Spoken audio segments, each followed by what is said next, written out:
Welcome to the Meat and Potatoes podcast, a Silicon Slopes production. Meat and Potatoes shines a light on the people in Silicon Slopes who get things done. We explore how, why, and when they get those things done and why their work is the meat and potatoes of Utah's tech and business community. Under this new format, our first guest is Chad Fraughton, who is the founder and CEO of Cornerstone. How are you, Chad? Good, Garrett. How are you doing? Having a lot of fun the last couple of weeks. I bet. Well, cool. Why don't we just hop right in and tell us a little bit about Cornerstone for those that don't know what you guys do and why you do it and how you're affiliated with Silicon Slopes. Yeah. So we are a live event agency. We're really geared towards obviously live corporate events, but we do a lot of touring events, concerts, and a lot of customer engagements. So we've been doing that for about the past 30 years, believe it or not. And we love serving the Utah community. About 60% or 67% of our overall business is from our partners here in Salt Lake City. And so, we take a big role in Silicon Slopes, and we are very thankful for our relationship. Yeah, as are we. I don't think we would be around Tech Summit for sure, wouldn't be around, and this wouldn't be what it is today without Cornerstone, who's been with us since the beginning. So we're big fans and very much appreciate everything you've done. So live corporate events, concerts, everything like that has been impacted recently. So when did you start to worry about the effects of COVID on your business? And then the follow-up question is, how have you adjusted and pivoted to new revenue models? Yeah. Well, first of all, we saw it back in February is when we first started to see, some of what I felt like would be, some of what I would see affecting our business, if you will, and more affecting what our clients were doing. We do a lot of stuff internationally. And so, back in February, obviously there were, a lot of events that were in an international state that were questionable, and they were all working towards, finding solutions. And so that's probably the first warning signs that I saw. And then the concerns just kept on growing. In how we adjusted, we really, my background, it was always in broadcast and distance learning. And so I think for us as a company to pivot and start producing hybrid events was relatively easy. And how I would define a hybrid event is that a lot of our clients were uncertain about what the future might be. And so, we quickly started giving them solutions on how we would do simultaneous broadcasts. So we were still continuing with the idea that we would maybe do live events, but international travel would be restricted. And so we would stream comfortably to other affiliates and offices around the world, but more importantly, maybe even into their home into that environment. And so that's kind of when we first started to see it. And then, systematically, we've kind of saw the hybrid events kind of move to where they're full virtual events. And so, we have been, our writers, our staff writers, our video teams or our content teams have been racing to support our clients and delivering them, videos and creative ideas on how they can still engage in this new world with their consumer. Yeah, and it's all happened fairly quickly. Have you guys run into any technical difficulties in trying to do all this? Well, we were lucky in the sense that, here at our facility, we've always ran rehearsals and offered up rehearsal space for a lot of our clients. So we have sound stages here. And so, and we also have a lot of bandwidth here. And a big pipeline that comes into our building that we've used for our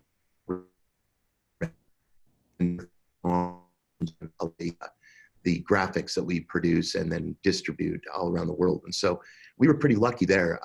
What we found has been difficult is really there's so many great technologies with bringing people together.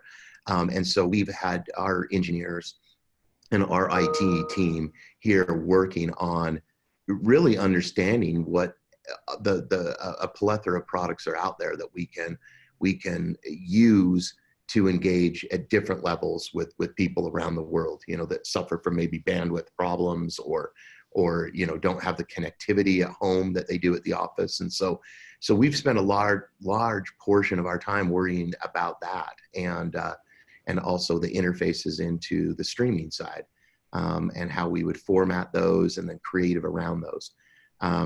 There seems to be kind of a shortage, to be honest with you. A lot of people are familiar with either doing podcasts or you know, webinars. But we here at Cornerstone see it being completely different than both of those. And we're really, you know, writing and producing and directing around those ideas that there are a different opportunity out there that can still engage at a very high level and not just be status quo. So, you know, those have been the biggest challenges, Garrett, to be honest with you, is just kind of consulting with our, you know, with our partners and showing them what is available. And it's really been an interesting sort of connection with them. Yeah, to say the least. So the Boy Scout motto is be prepared. You're obviously prepared for this, but was this something that you guys anticipated as happening at some point during your business's life cycle, some sort of thing like this that would require it to move this way? Or did you guys kind of just get lucky and be in the right spot at the right time? Well, you know, I think I've shared both perspectives. You know, we build out a large scale production truck, and some of you have saw it at Silicon Slopes. It really truly is a studio on wheels. And so, you know, as I look back, we built that about 2 years ago, Garrett.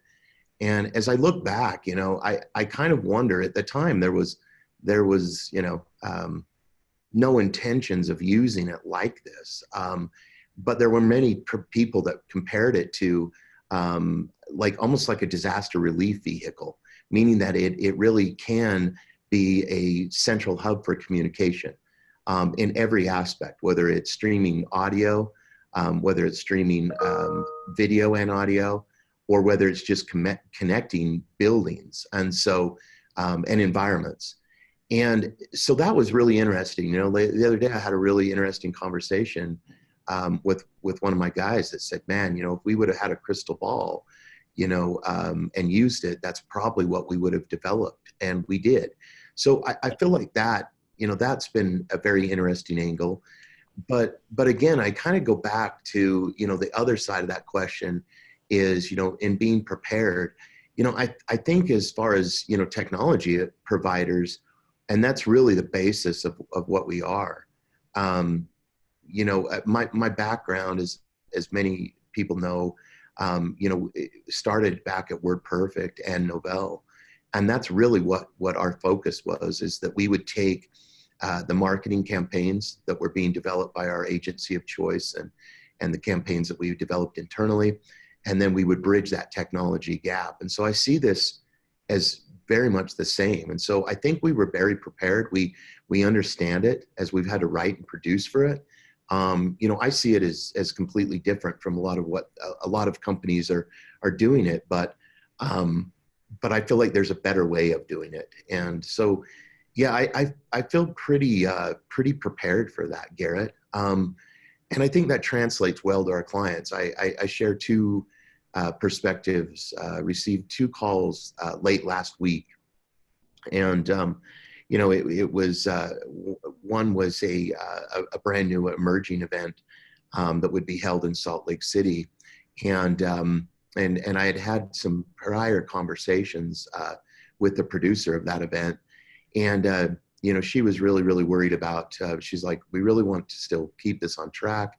You know, it's for late July and August. And she's like, but I don't know what to do. And about a 45-minute discussion, she literally stopped the conversation and she's like, I knew I talked to you that you would make all this better. And I guess what she was really meaning as that our approach now with live events is to keep them very much a hybrid event and work with our clients in developing both worlds. If it can stay in place and it happens to be a live event, then that's wonderful.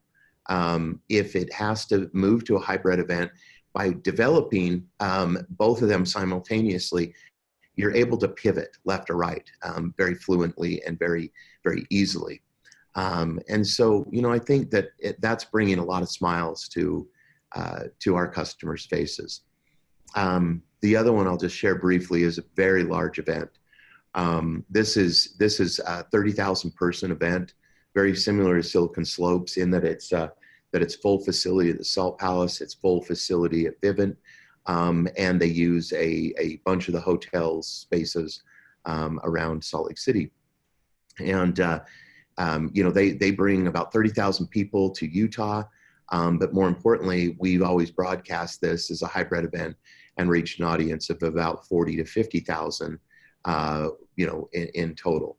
And so, 20 to 30 of that will be of international and streaming delivery.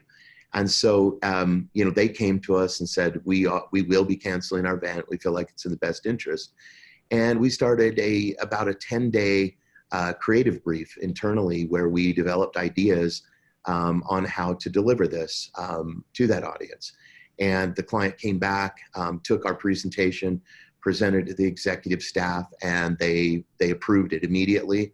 And since that day, we've started construction on 3 additional build outs here at our facility, equipped with everything that they need to deliver their message. So that's been fun to see how this is, how we've been able to bridge that technology gap and deliver our clients with solutions that solve their seemingly overwhelming problems. Yeah. So there's a little bit of hand holding and then assurance. So yeah, sounds like an interesting time for you guys to be solving problems, and it sounds like you're doing a great job. What are your guys' plans for the next 3 to 6 months as this thing changes or continues as is? Yeah. Well, right now, and again, the last week has really proven me this. Our goal over the next 3 to 6 will to keep helping and assisting our clients to produce these events, to stream the content that they need, to help them develop the content. A lot of them are using our video facilities to shoot, and then our staff to create videos that they can deliver. But really, right now, we're just focusing on conceptualization for future events. It's been interesting. We've had a lot of our events that were proposed to be in April, May, and June push and reschedule into October and November. So we have a lot to do here. We're still pushing forward. We're still helping them develop this, and we're just really helping them bridge that technology gap. Both for their bigger events, but also on a day-to-day basis. We've had some really small groups in here that have been just wanting to reach their sales teams and really reach 200 to 300 people, or maybe even 1,000. And so we're able to bridge those gaps, much like this format of this show. But we're just really working hard to find solutions for our partners in all this, and we'll continue that effort. Cool. So along those lines, if companies are in need of help, either in adjusting their events or interacting with their employees or customers, how can they reach out to you and kind of get involved and see if there's a solution you can provide? Yeah. Well, first of all, go to our webpage, cornerstoneav.com, and look us up. We're treating this like everybody's in this together, and that's just kind of the way we are as a company. So, a lot of times just reach out to us. You can also reach out to us, just look us up. There's still a few people here that are working the office. I'm one of them. I'm really geared. I'm not geared to work at home. So I come into the office and I'm one of maybe 2 to 3 people in a But look us up, call us. We're viewing this, the consulting angle of this is for free. We're just trying to help people.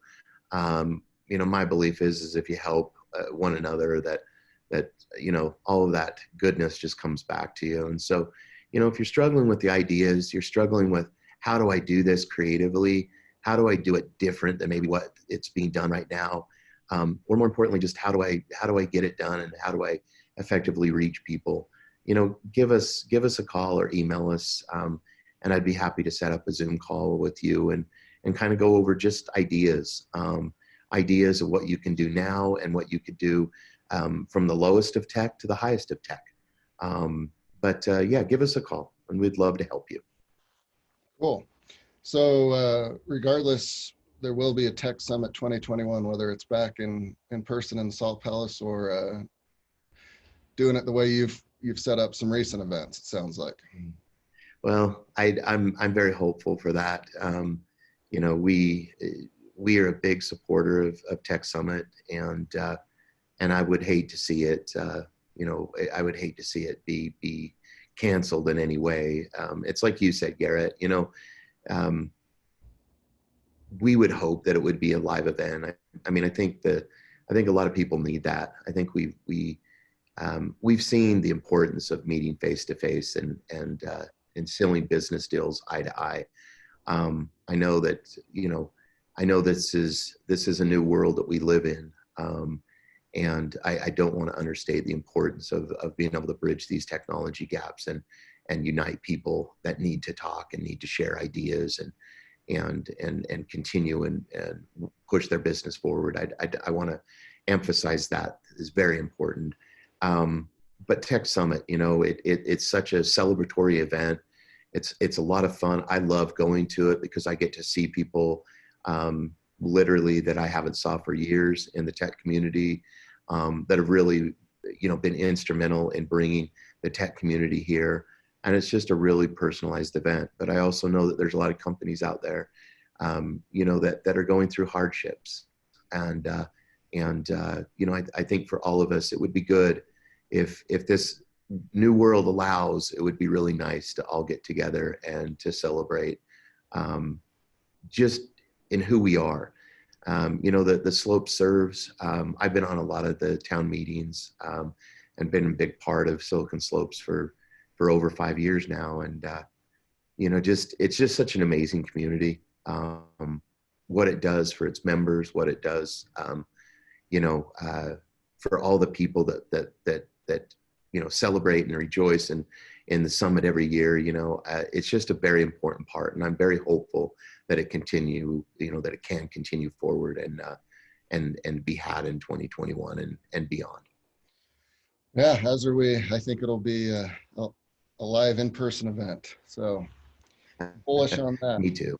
Cool. Me too. Well, very much appreciate your time. I know you're busy. I just wanted to get you on as kind of a success story and one of our key partners. Again, Silicon Slopes as it is now would not exist without Cornerstone. So very much appreciate you and your team over the years. Yeah. And we'll check in again in a little while and see how things are going. So, well, thank you. Fraughton, founder and CEO of Cornerstone, thank you for your time. You're very welcome. Thanks, Garrett, for having me. I appreciate it.